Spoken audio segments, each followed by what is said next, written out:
আসসালামু আলাইকুম গাইজ, সবাই কেমন আছেন? আশা করি ভালো আছেন। চলে আসলাম আরও একটি নতুন ভিডিও নিয়ে। ভিডিওটি হচ্ছে ইলিশ মাছের মাথা দিয়ে কচু শাক রেসিপি। তো প্রথমে দেখে নিব কি কি উপকরণ লাগছে। আমি এখানে কিছু কচু শাক ডাঁটা সহ ছোট ছোট করে কেটে নিয়েছি, দেন ভালো করে ধুয়ে নিয়েছি। এখানে একটি বাটিতে ইলিশ মাছের মাথা ছোট ছোট করে কেটে নিয়েছি। দেন একটি প্লেটে কিছু পেঁয়াজ কুচি, ফালি করে রাখা কাঁচামরিচ, লবণ, হলুদের গুঁড়া, কুচি করে রাখা রসুন এবং কুচি করে রাখা শুকনো মরিচ নিয়ে নিয়েছি। তো গাইজ, চলে যাব পরবর্তী প্রসেসিংয়ে। আমি চুলায় একটি পাতিলে কচু শাকগুলো বসিয়ে দিয়েছি, সাথে একটু পরিমাণ মতো লবণ দিয়ে দিব যাতে কচু শাকগুলো খুব ভালোভাবে সেদ্ধ হয়।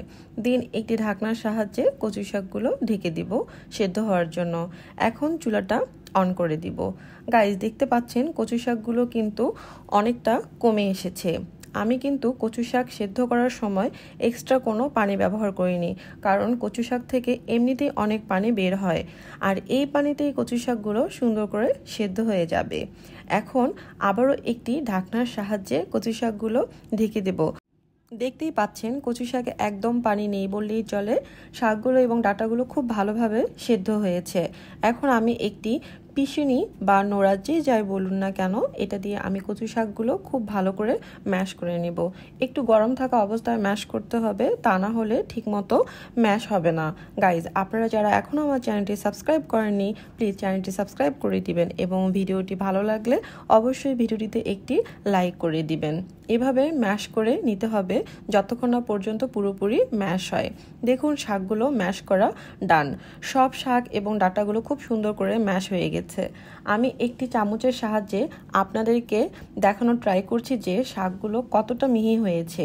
দেন ম্যাশ করে রাখা কচু শাকগুলো একটি প্লেটে নামিয়ে নিয়েছি। চুলায় একটি কড়াইতে তেল দিয়ে নিয়েছি। তেলটি গরম হয়ে আসলে কেটে রাখা পেঁয়াজ কুচিগুলো দিয়ে দিব। পেঁয়াজ কুচিগুলো তেলে দেওয়ার সময় একটু সাবধানে দিবেন যাতে তেল ছিটকে গায়ে না পড়ে।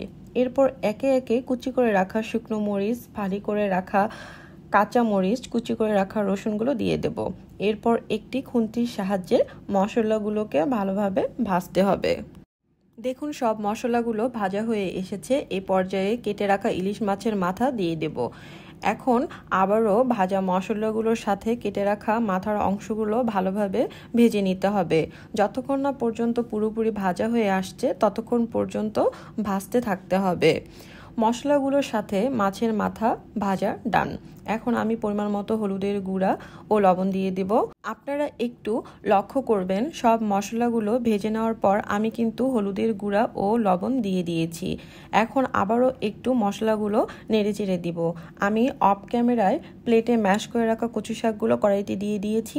দেন এটা খুব ভালো করে নাড়তে হবে, একটু পরপরই নাড়তে হবে, তা না হলে কিন্তু কচু শাকগুলো কড়াইতে লেগে যাবে। এক্ষেত্রে কিন্তু ভর্তাটা খেতে একদমই ভালো লাগবে না। যত সময় নিয়ে শাকগুলো ভাজবেন ততটাই কিন্তু খেতে মজা লাগবে। আবার এতটাও ভাজবেন না যাতে কচু শাকগুলো পুড়ে যায়। এই পর্যায়ে আমি একটু লেবুর রস অ্যাড করব।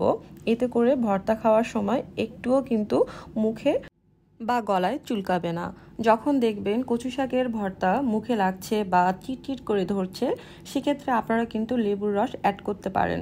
দেখুন, ভর্তাটা কিন্তু পুরোপুরি হয়ে এসেছে। দেন আমি আবারও একটি পিষুনির সাহায্যে ভর্তাটাকে খুব ভালো করে ম্যাশ করে নিব।